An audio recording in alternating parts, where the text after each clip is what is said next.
working on this piece for some time. Sometime? What does that mean? A couple hours. That's very all over the place.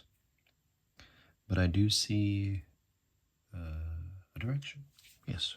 And that direction has been established. But it's kind of hard to tell where exactly it is.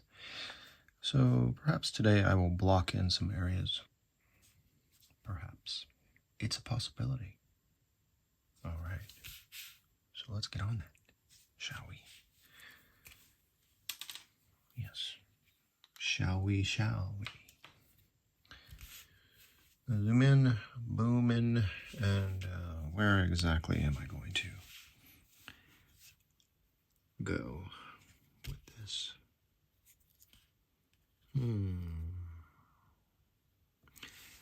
Well, yeah, this area here is quite in need of some blocking in, so I shall do that right around here. So let's start up here.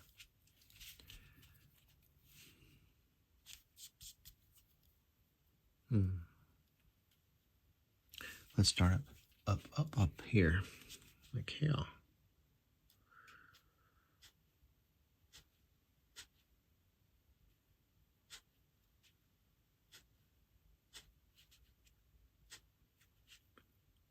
Right.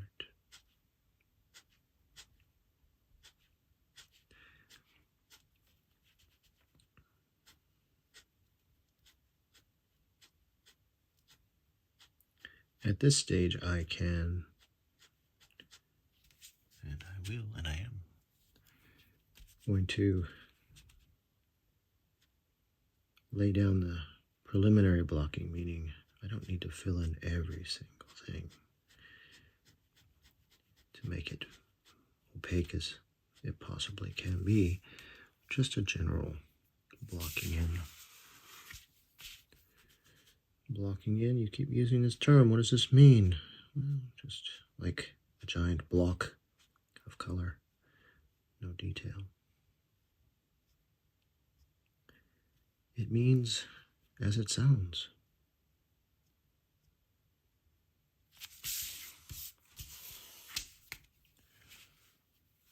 Similar to the original line work, where there wasn't a lot of thought put into the quality of line. It was just, I'm just gonna go for it. I like that stage of just throwing lines around, seeing where it lands, what sticks. I like that. It's a good stage.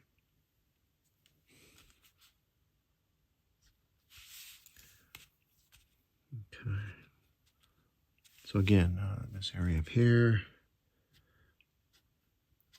I said I wasn't gonna go back and try and fill it in more opaquely, but here I am doing that very thing that I said I wasn't gonna do.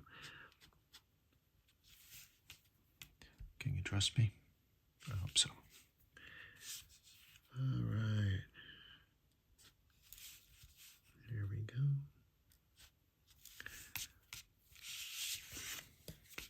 Put in some curvies because I'm gonna run my line up right up against it anyway, so I will go ahead and darken it with the border as I just did. And notice that my hand moved very quickly. That's it's a technique you can do to make the lines very smooth. The curves move quickly. And you might say, well, how do I know what I'm going to do? Just move. Just do something, right? Something will come of it. That's what I do. You'll have your own way.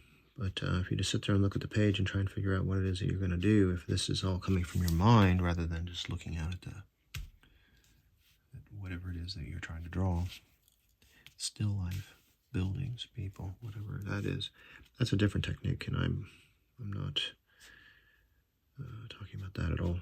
Just this what I'm doing here, which is abstract, in the moment,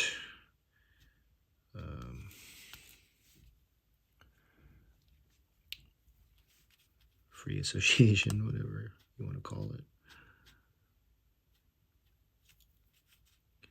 Not thinking, just letting your mind dictate what the shape will be. And then I think I'm drawing a line quickly. I'm not worried too much about what it's going to look like. A little bit is set in my mind about what it's going to look like. A little bit of a direction, but not much. Like, the area that I'm going to focus on. Is it going to be in the middle? Is this going to be mostly big shapes that have more detail in the small portions of the drawing, or a lot of detail in smaller shapes, that type of thing. A general feeling. And to tell you the truth, what I just said was not even accurate, because I'm not really thinking about the shapes as much as I'm feeling it, right? What do I want this to be, basically? The feeling of it, not the shape of it. But those things are considered maybe way in the back of my mind there, but they're somewhere. And so what I'll do is use that to start the picture.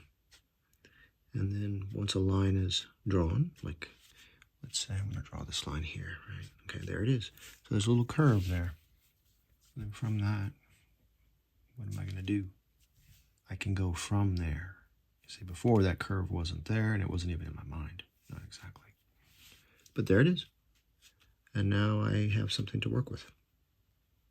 Whereas before it was just paper, blank paper, nothing to work with other than that, which is a fine starting place, but it's not progression.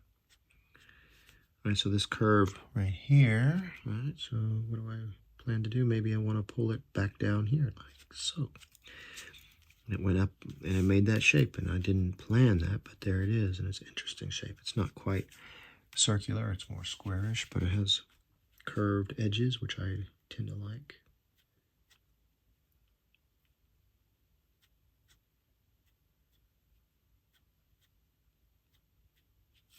Right. So it curves back around here, like so. And then I just did a little flippy flip. So this dark area, opaque area, will come down into here. And let's go a little quicker.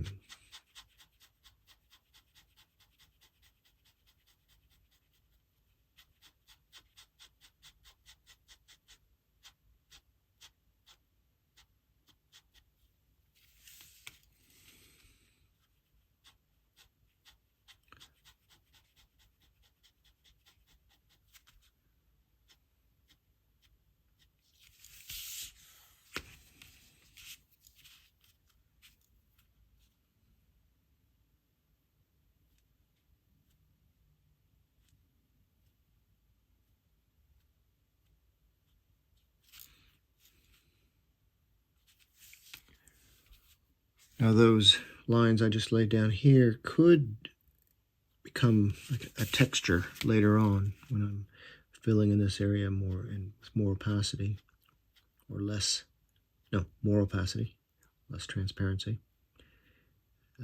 Or I could fill it in completely later on, I'm not sure.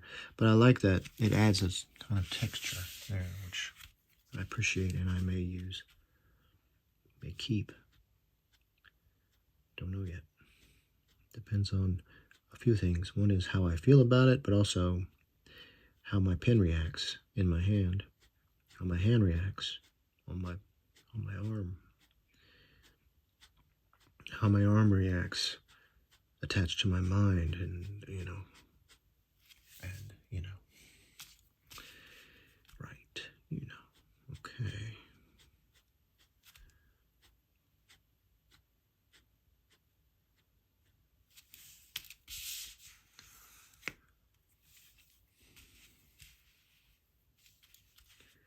So I can see it extending all the way down to there.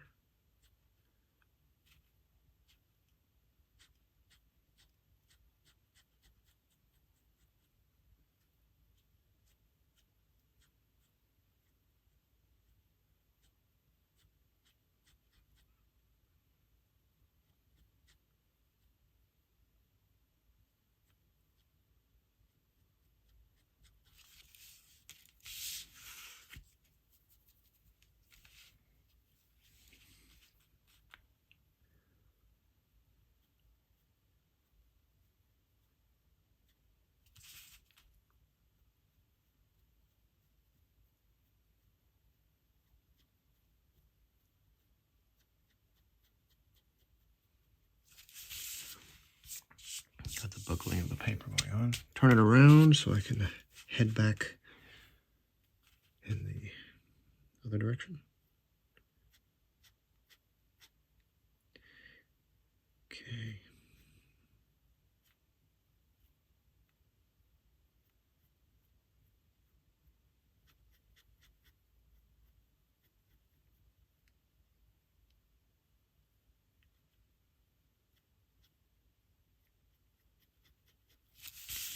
This is a bigger nibbed pen. It's the medium size. I prefer the more fine-tipped pen, even for large blocking areas, but since I'm just really going quickly here and not so concerned with quality of line, a little bit, of course, because I think you should be somewhat concerned with it throughout the whole process, meaning you don't want to pull the ink into areas that would otherwise benefit from not having ink pulled in, that type of thing. I don't want that, so I will be careful even while I'm going very quickly, relatively quickly. Here it's not so quickly. So I'm using the medium, the bolder, the larger ballpoint pen, and so you can see the difference here. You see that it's kind of blunt. This one is much sharper. Right, this is the fine tip. I usually use the fine tip, but for reasons that I just expressed, I'm using the bold. And you'll notice that this is starting to become very opaque. And I said I wasn't going to do that as much. But I'm here now. I often have that I'm here now attitude. I'm here now. So, no time like the present. That kind of thing.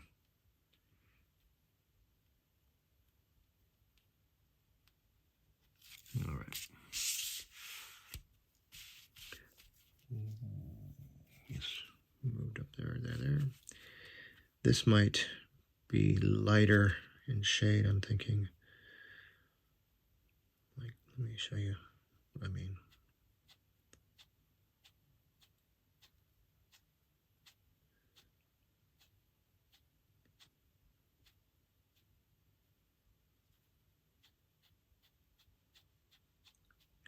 The finer tipped nibbed. How would I say that? The finer tipped nibbed pen is better for this. I'll give you a demonstration. Here we go. This is the finer tipped nibbed pen right here. So, don't want to say that one. Don't want to attempt to say that one fast. Okay.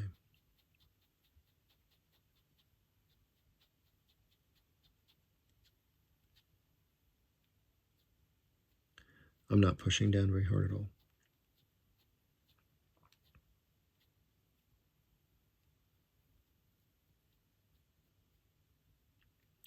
I'm trying to hit all those areas where the ink, the paper shows through the ink. Yeah, like that little white area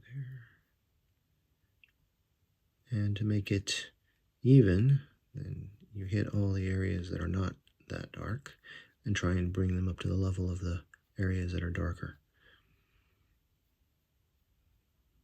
thereby evening out the ink distribution.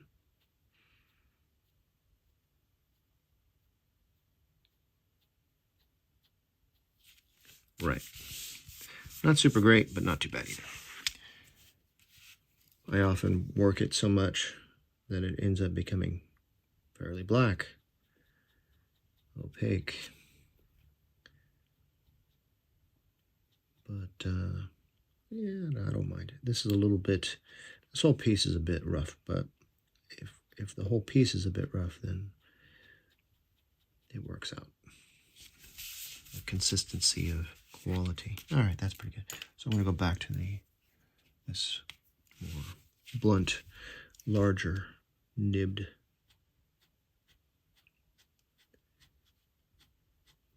pen here.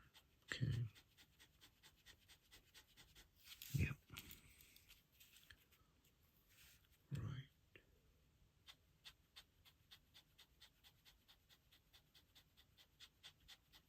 I'm moving the pen very quickly, but I'm not pressing very hard. If I press very hard while I'm moving it, yeah, more ink will come out, but it can discolor too. It can become kind of a purplish sheen will show up. There's an explanation as to why that is, but I'm not quite sure what that is. I suspect it's something to do with the friction, the heat that's created while you're doing that. And that affects the ink and how it lays down. I can't think of another reason, so it's probably that. Because I can't think of another reason, so it has to be that. I'm saying sarcastically. All right.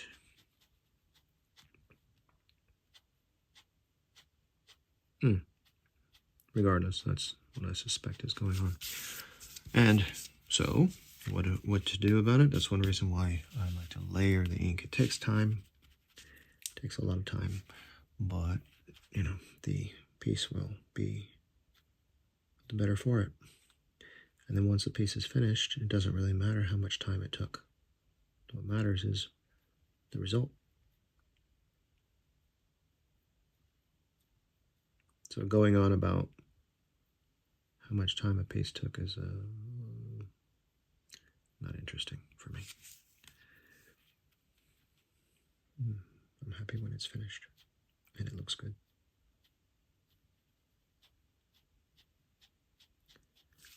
That is, of course, a subjective call, my call, but my call because of my piece. I get to do that. That's the privilege of being the person who's laying down the ink, is I can be the person who decides. I'm the decider.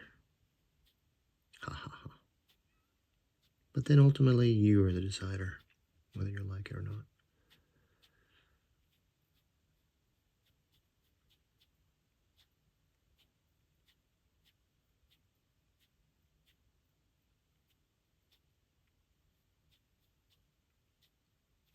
All right. I don't want to spend too much time detailing that right now. I'll come back to that later. Now it's time to move it down into here. So I have this.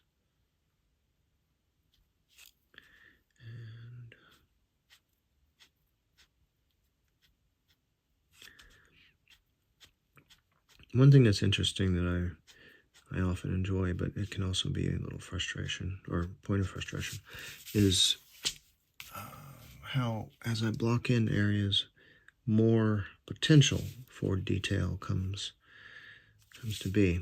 So, like, for example, this area and this area were not there before. It was just white paper, right? Now they're there.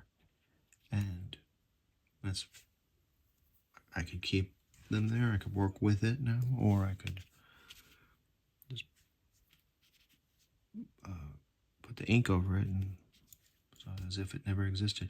So once something exists, then there it is to deal with. And that can either be kind of cool and fun if you have time to explore, but then the problem being you got to get the thing done. And then more decisions is somewhat stressful at times. What am I going to do? How am I going to do this? Whether these decisions crop up, of course, and then that making the decision part can be frustrating. The unknown, the uncertainty of, is this the right call?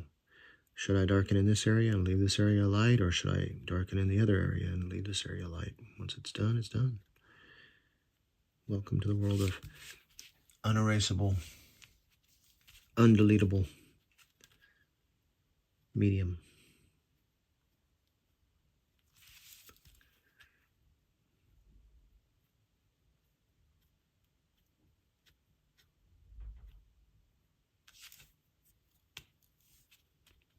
The chosen medium.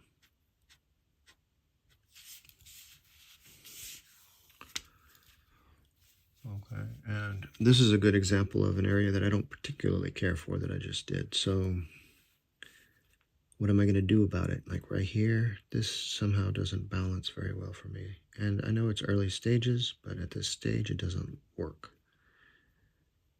And so I can do something about it. And so I will.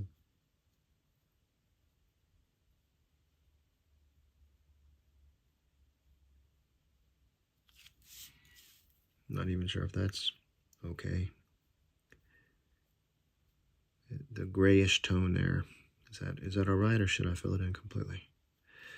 Sometimes it's not my choice. Always not my choice if you believe in the lack of free will, but that's another topic altogether.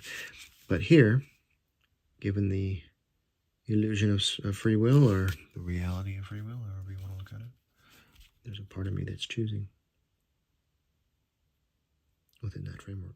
And when I say it's not my choice, at some point that means, what I mean is, if I keep working on a piece, sometimes it's overworked. And then because of the nature of the ink being something I can't erase or alter any more than its maximum opacity, that dictates what I will do. So here I only can go forward with the ink. I can't erase it. So do I want to continue moving on till it's opaque, or do I want to leave it alone and switch nibs? These are the choices to consider.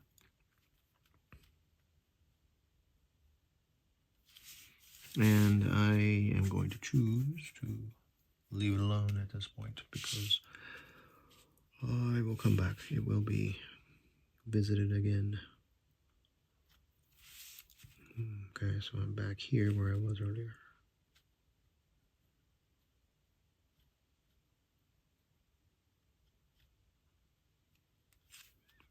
In this little triangle area, I may decide to leave a little open,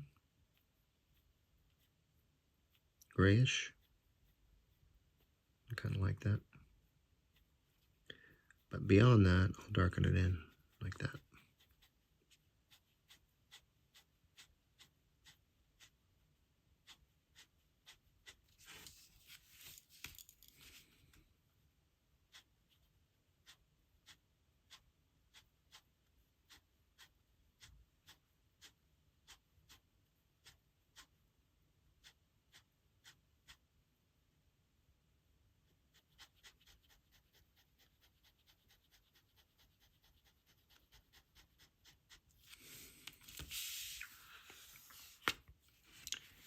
Right.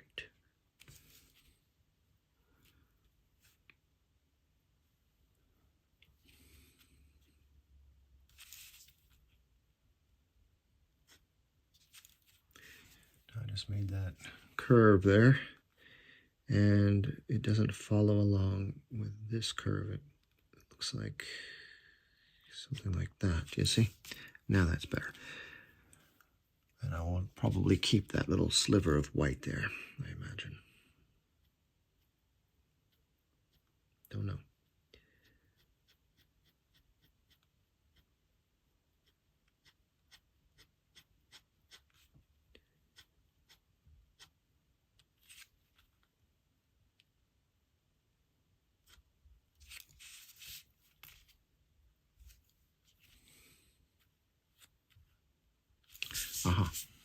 Turn this around so I can get a better vantage point for my hand to work with.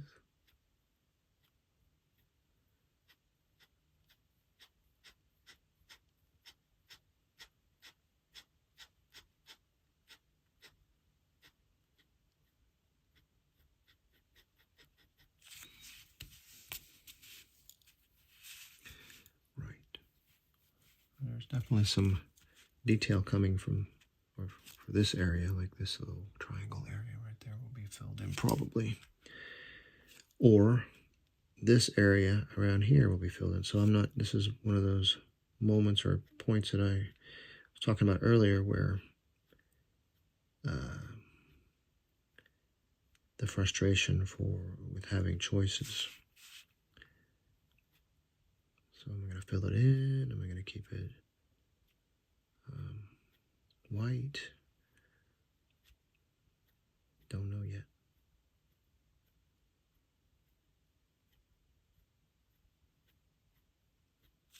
And I didn't plan to go into there either, but there it is. Just happened.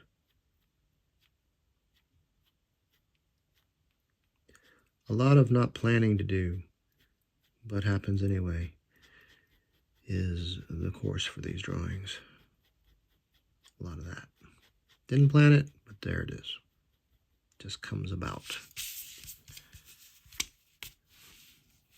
Just becomes.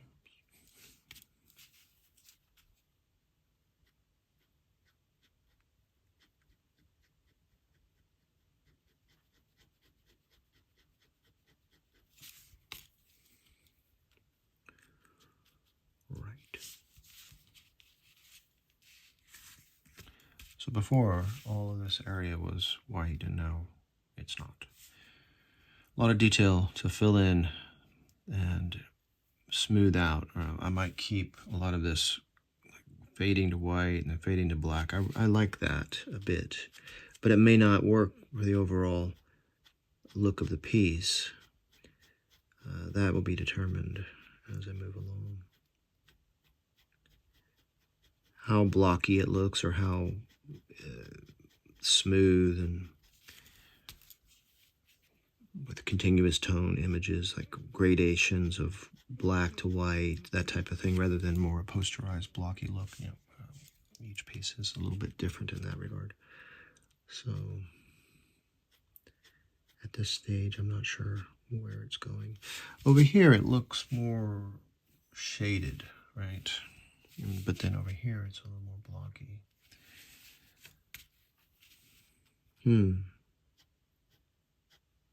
Not even necessary to consider it at this point, because it will be shown as something that I need to deal with at some point in the future. Right, and given that, let's go ahead and call this session done. Do you wanna take a swing at me? How much video is too much video?